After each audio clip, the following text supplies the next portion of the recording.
Today I'm going to be showing you how to access the dark web on your phone. Now this works for both iPhones and Android phones, okay?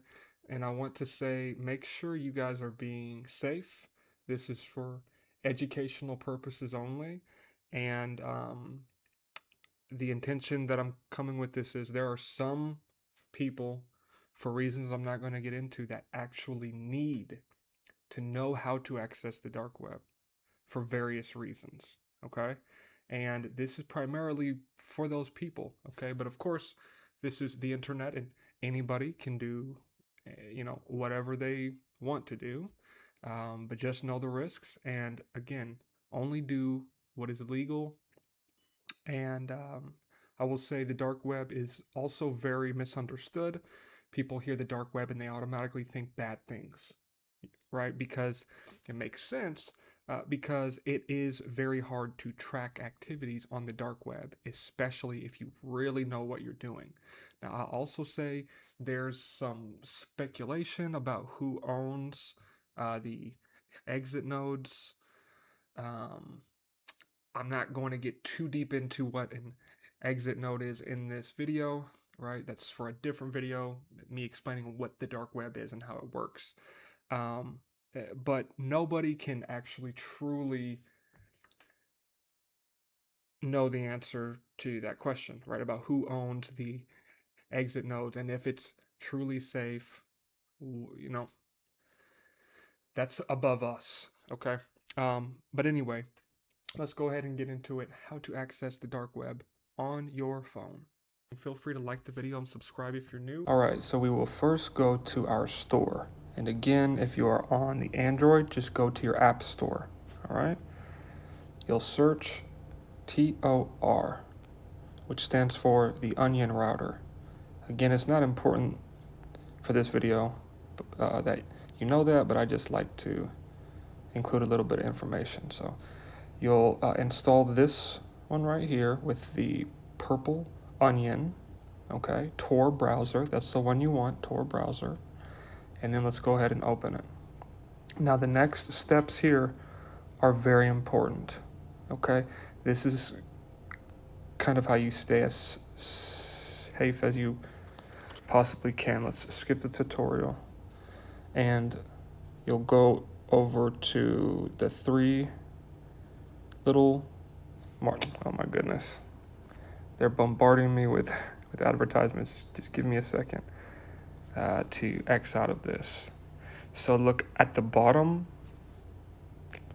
right of your screen. There's those three lines. You'll click that, and then you'll click on settings. Not now. All right. Now, let's see. Let's go to general. Or, now let's do privacy and security. And you'll turn off JavaScript and history if you want to.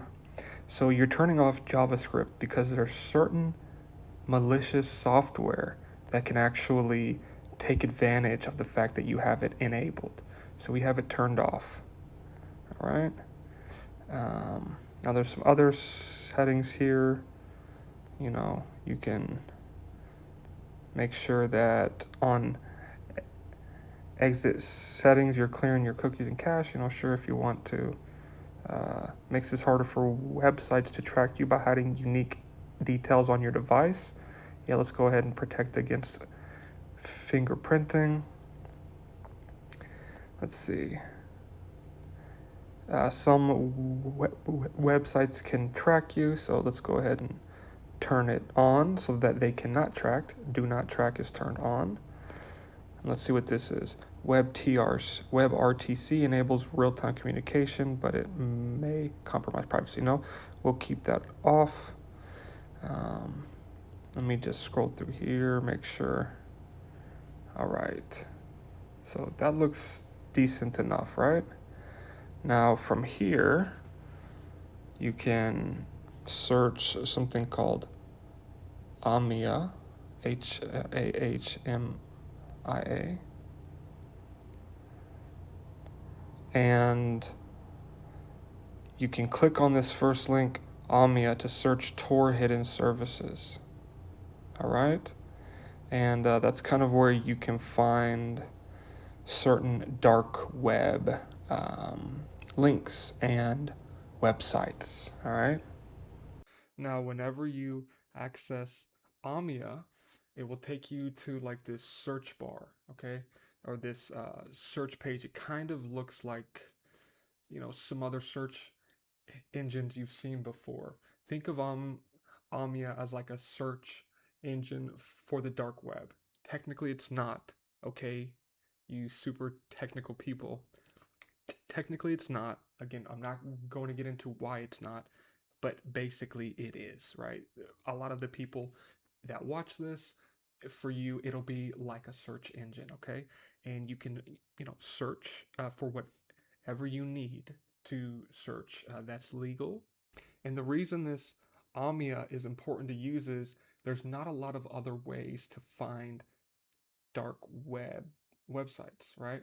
When you are on the Tor, instead of .com, it ends with .onion, okay, for various reasons.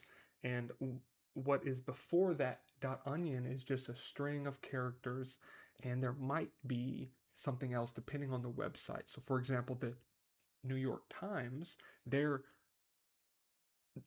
dark web site, it starts with NY Times, then a string of numbers, or a string, so it includes letters and numbers, and then it'll say .onion, right? So that's how you know that it's like a dark website. All right. So again, guys, thank you for watching. Feel free to like the video and subscribe if you're new, and remember to be safe and legal. Thank you.